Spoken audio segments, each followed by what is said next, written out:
Kung bago pa lang kayo sa ating YouTube channel, please subscribe, like, and click the notification bell para lagi kayong ma-update kung meron tayong mga bagong videos na i-upload. Ngayon guys, merong ibinigay yung amo ko na link. Yun ang lulutuin natin. Ito ay ang Thai basil beef. Beef naman tayo ngayon. Sundin ko lang kung ano yung nasa link, yung way ng pagluto ng nasa link. Yun ang susundin ko. So, sana guys magustuhan nyo ang ating video ngayon. Panoorin nyo hanggang matapos para meron kayong idea kung kayo na rin ang magluluto ng Thai basil beef. So, let's go guys! Iba tayo ng spring onion. Pang-garnish natin sa ating Thai basil beef mamaya.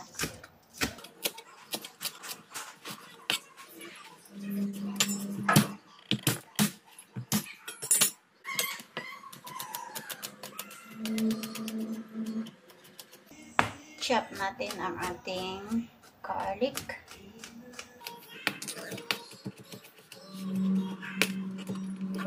Roughly chop. Follow the instruction inside the link.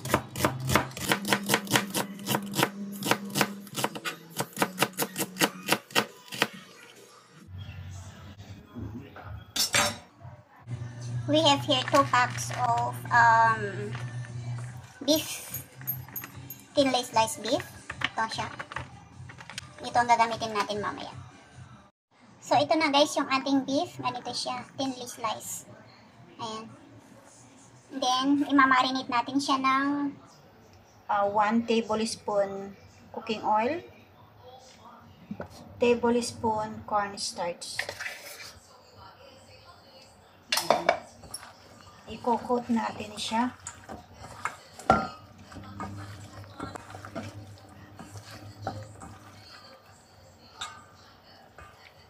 Ito, ganito siya. Tapos mamaya i-fry natin ang beef separate.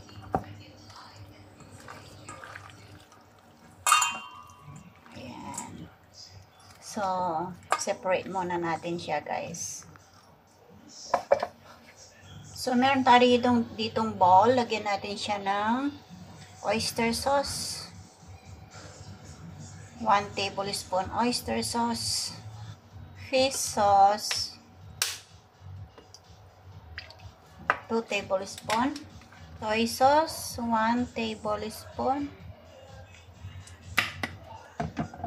Dark sauce.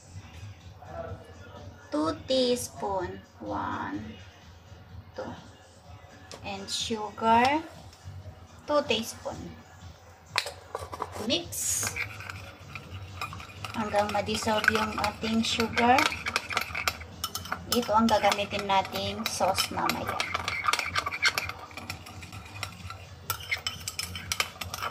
Ayan, set aside na natin siya. Meron din tayong basil. Pero mas paganda sana kung yung Thai basil ang ating gagamitin. So, umpisan na natin magluto guys. Lagyan na natin siya ng oil, ang ating prituhan ng beef.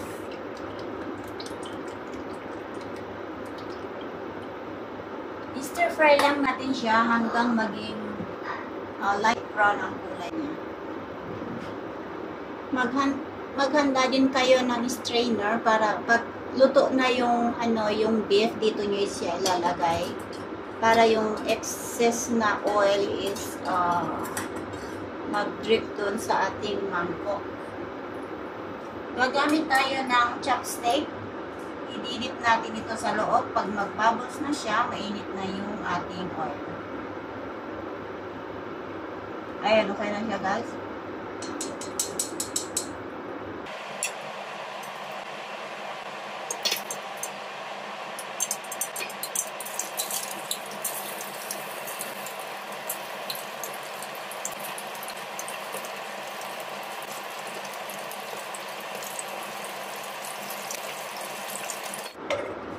So, ito guys ang ating niluto. Ayan, ganito ang looks. Ayan, ganito ang itsura niya. So, ngayon guys, i-prito na natin ang ating ibang ingredients. Lagyan natin siya ng konti lang.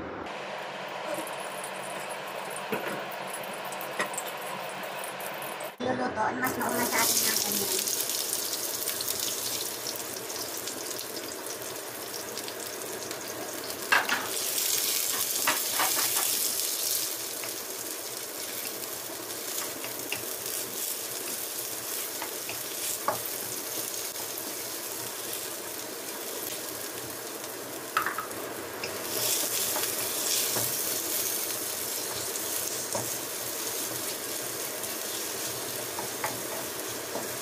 Lutuin natin ito hanggang maging light brown siya. Yung magka-caramelize daw.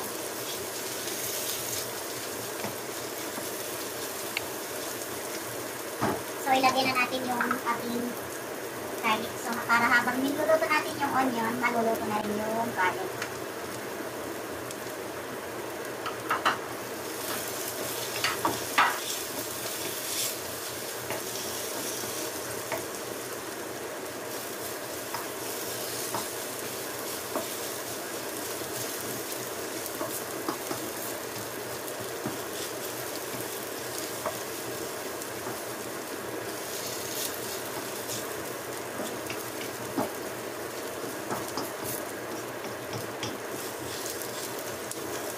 Ingat lang guys, baka masunog yung onion natin.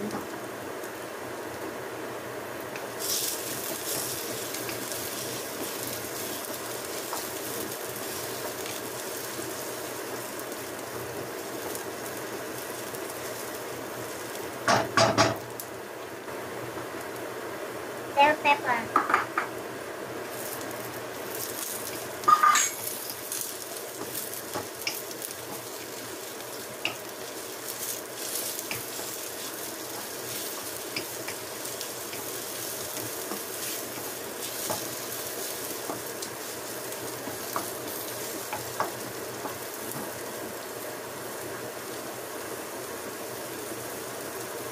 Bell pepper. Dati guys, nagluluto na ako pero chicken. Thai basil chicken.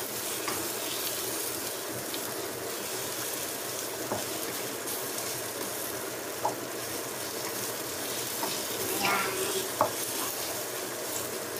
So, lagay na natin yung ating beef na niluto natin kanina.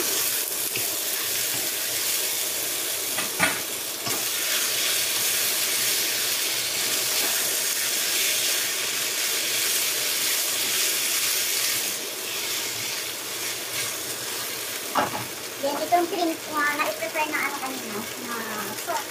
Ilagay na rin natin.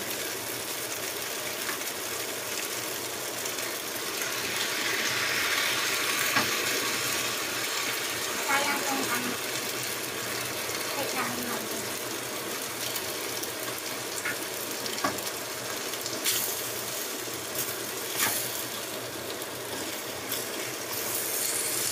Okay, ulit. Then, lagay na natin yung ating basil. Ang palang-konting sabaw.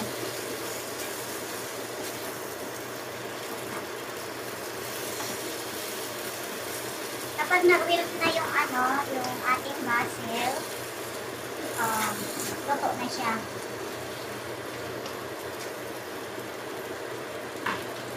Lagyan natin ng cover.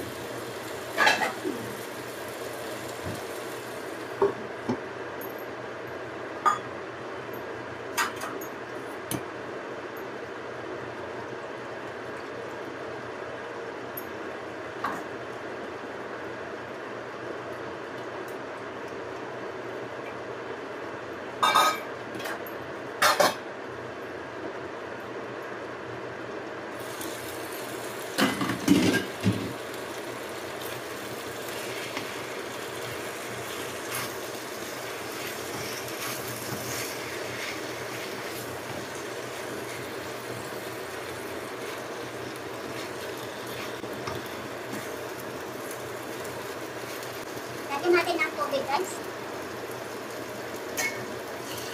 Konti lang.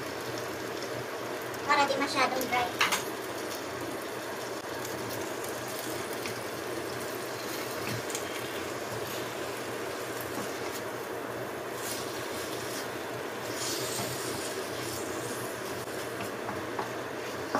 Kalat. Takpan.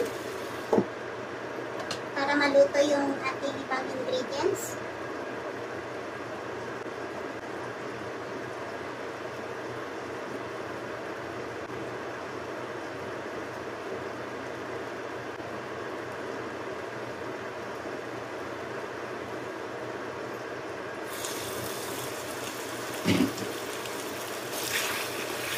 Ayan.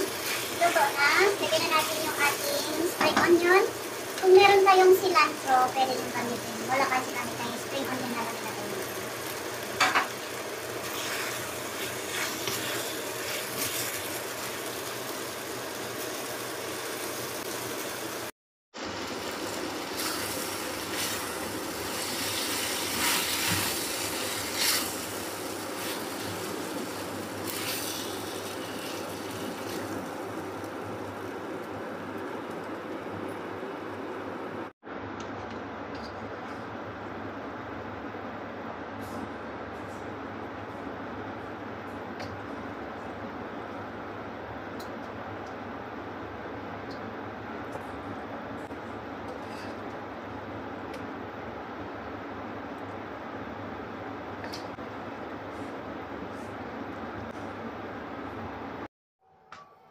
Thanks for watching on my video. Please don't forget to subscribe, like, and click the notification bell para lagi kayong ma-update kung meron tayong mga bagong videos ni-upload.